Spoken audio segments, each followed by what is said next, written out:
Thank you very much for waiting. We will start the Japan Climate Action Summit 2020. I serve as the moderator. I am OKUBO of Renewable Energy Institute.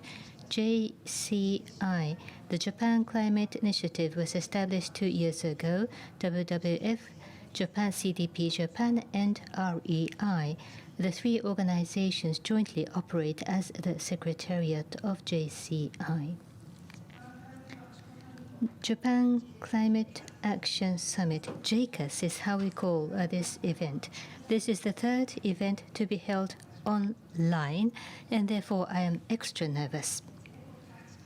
From all over Japan, it is easy to participate, and from across the world, there are people joining us. The number of registration as of this morning, there are more than 1,800 who have registered, a very high level of interest in our event.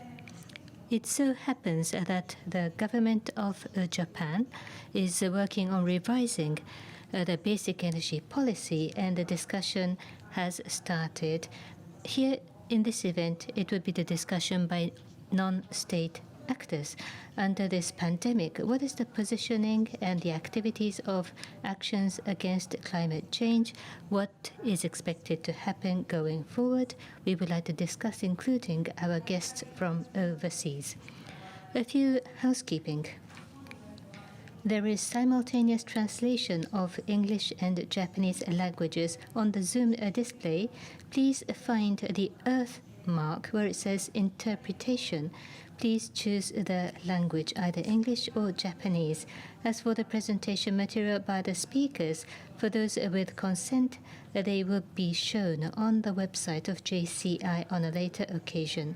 First of all, at the beginning, may I invite Dr. Michiyo MORISAWA, Director of CDP Japan, to welcome all of you. Dr. MORISAWA.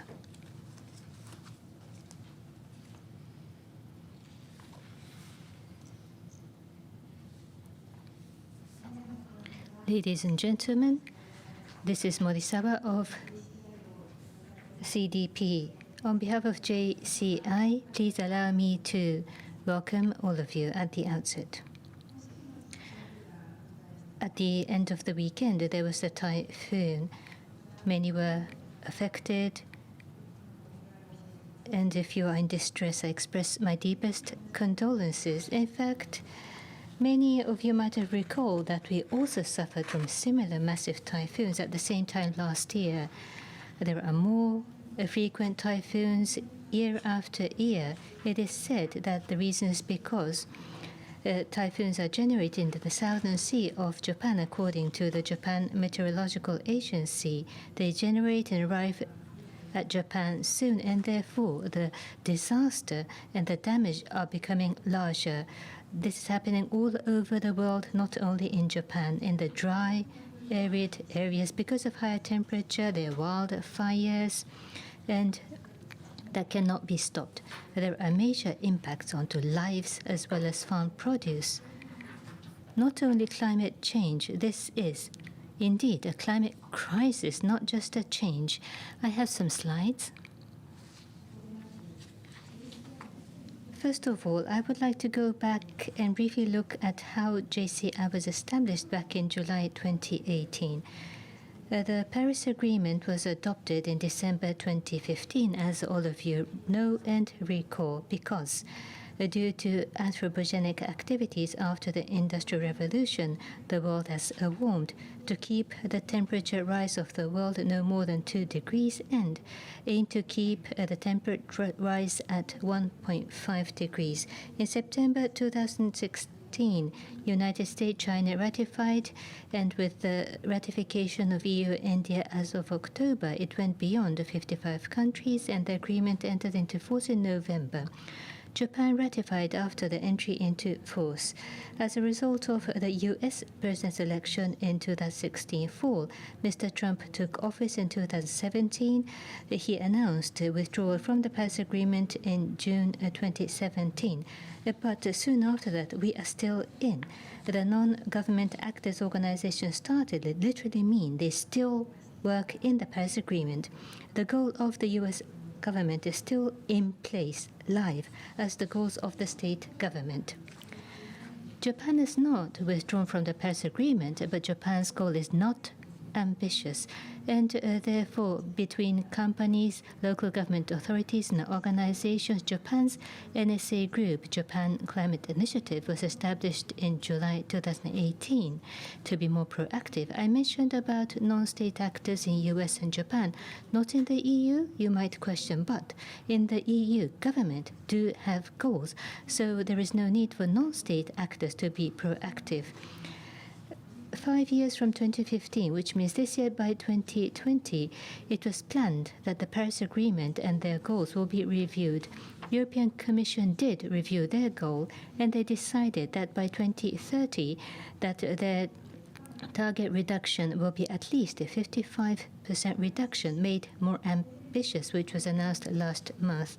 According to the scientific analysis report by IPCC, already the world temperature has risen by 1 degree or so since the Industrial Revolution. It could reach a rise of 4 degrees. Just trying to stop it at 2 degrees rise is not sufficient, and IPCC report in 2018 said that the target should be a rise of 1.5 degrees, but the rise of 1.5 does make the nature bad, but we are trying to make the effort because if global warming occurs, sea surface level will rise, land use will be restricted, not only human beings, but there will be impact on everything, including animals and others. If our action is slow, there will be life-threatening disasters, including typhoon, heat wave, a drought, or flood. Then they would all go out of control. As in the case of Japan, we are a major disaster-prone state. Many people are suffering, typhoon, flood, torrential rain, and on top of that, we suffer from earthquakes. Japan is the country with the largest number of disasters in advanced economies, because if you are so disaster-prone, you cannot be an advanced country. We are so patient and so strong and try to rise every time after disaster, not only dealing with disasters, but in the case of climate change, we know the reasons, so we need to take actions so that disasters can be reduced.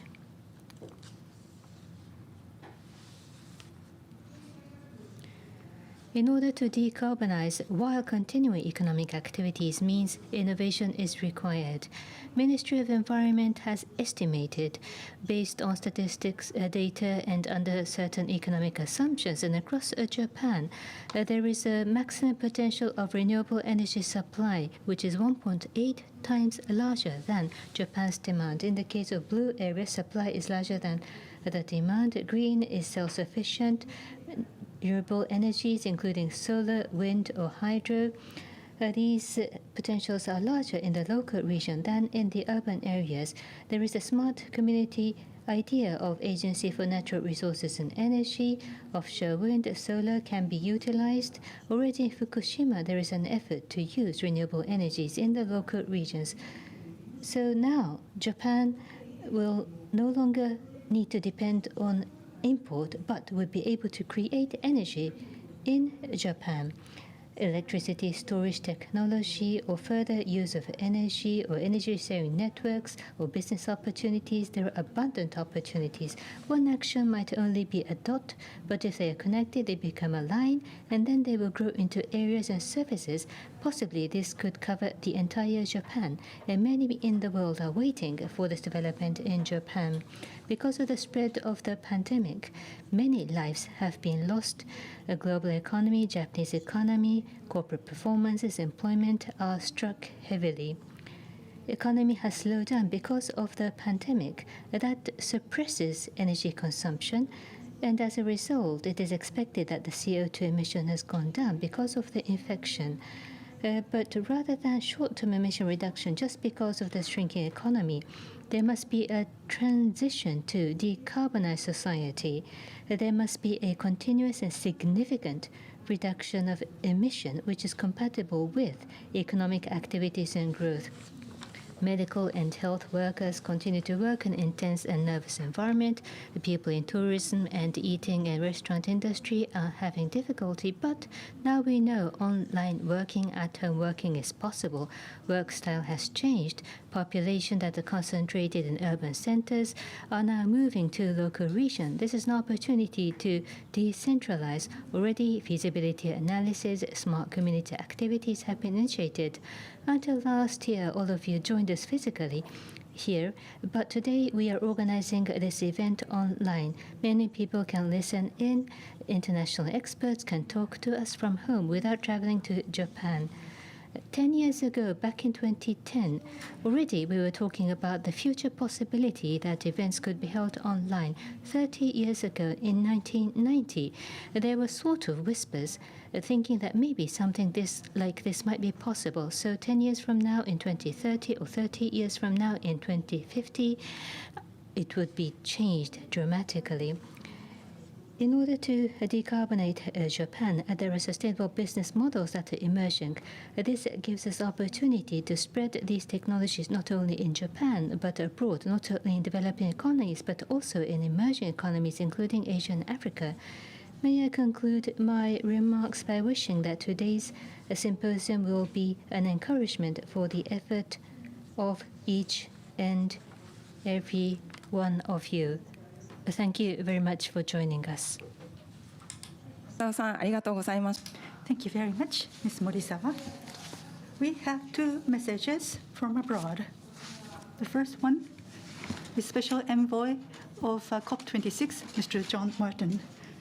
Every year, there are international conferences on Framework Convention to discuss countermeasures, and this is called the Conference of Parties, or COP.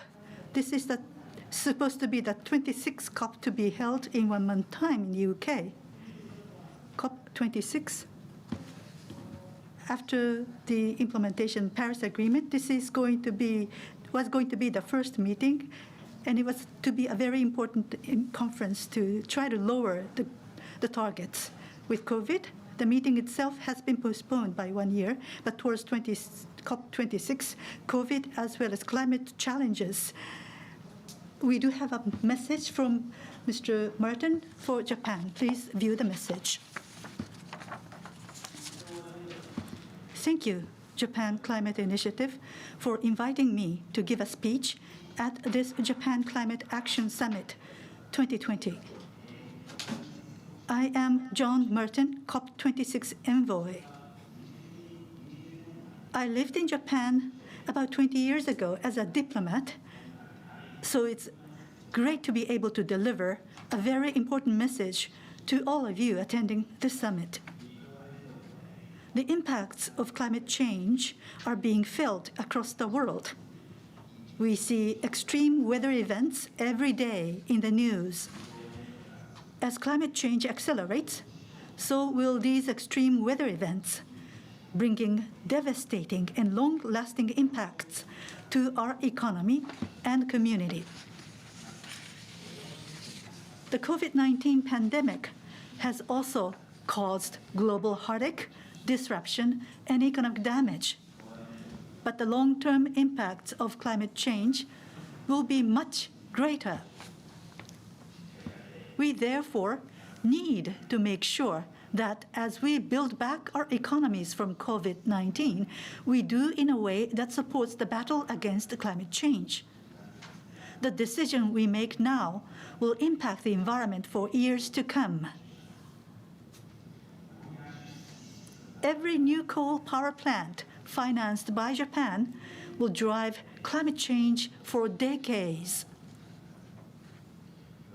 If we are to build back better, we can only achieve this through the combined efforts of civil society, companies, regional and national governments.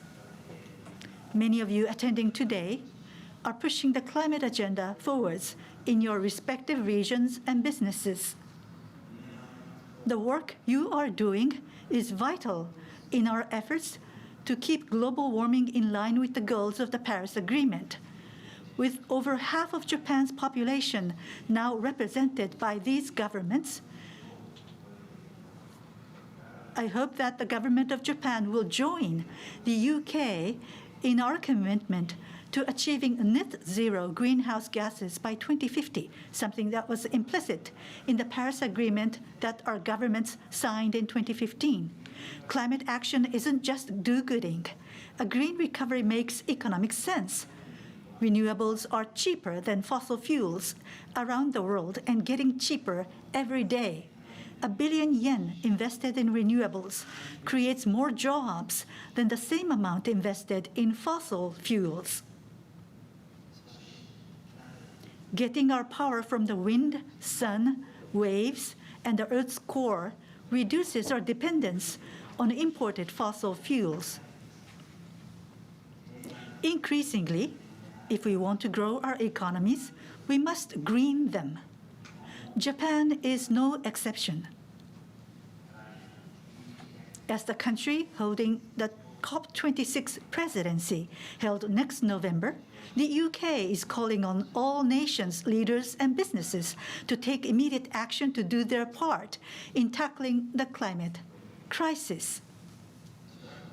We have a year to go until COP26, and there is no time to waste. I hope every one of you listening today will join us in the fight to create a fairer, a greener, and a more resilient global economy. Thank you.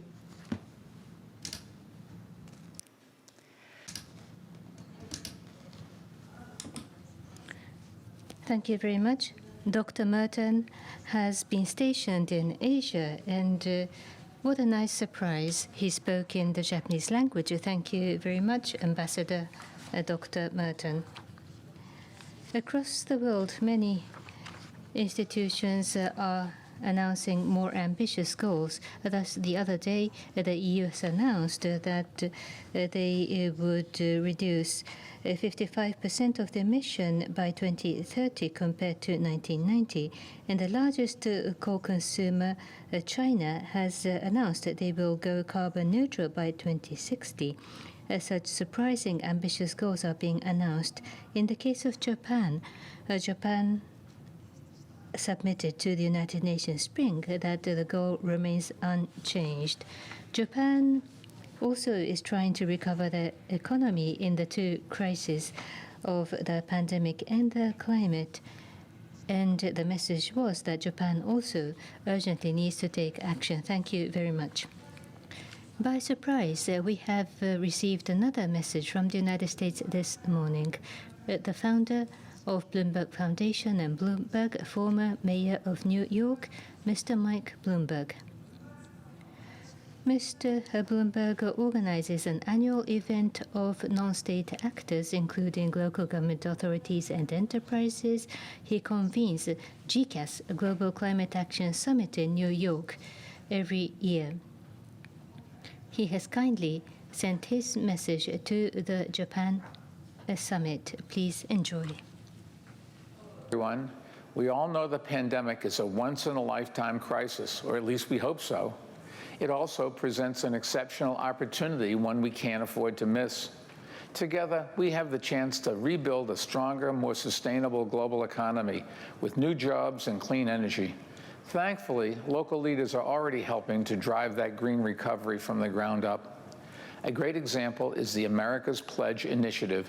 It brings together more than 4,000 cities, states, and businesses determined to meet our Paris Agreement goals. We just released our latest progress report, and America is moving to clean energy faster than ever before. Japan's businesses are well known for their commitment to innovation. That's exactly what we need in the race to net zero emissions. The leaders here today can continue to advocate for the transition beyond coal. And at Bloomberg Philanthropies, we're grateful to have the Japan Climate Initiative as a partner in this urgent work. I'll be glad to see our countries collaborate even more as we accelerate the global push to a 100% clean energy economy.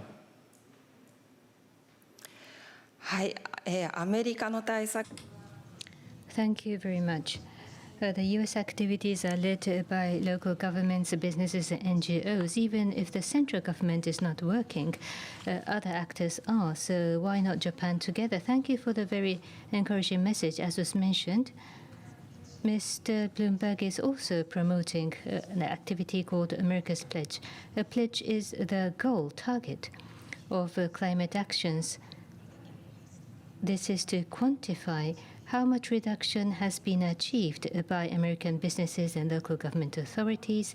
And U.S. did announce their withdrawal from the Paris Agreement, but on behalf of the central federal government, Mr. Bloomberg himself submits the report to the UNFCCC, and this report was just announced last month. And if there is a government change in the United States, by 2030, a maximum 49% reduction is possible compared to 2005, or even if there is no government change, emission can be reduced by 37% by 2030 compared to 2005, according to the Bloomberg report. So there is a possibility environment that they could drastically move forward depending on the outcome of the presidential election.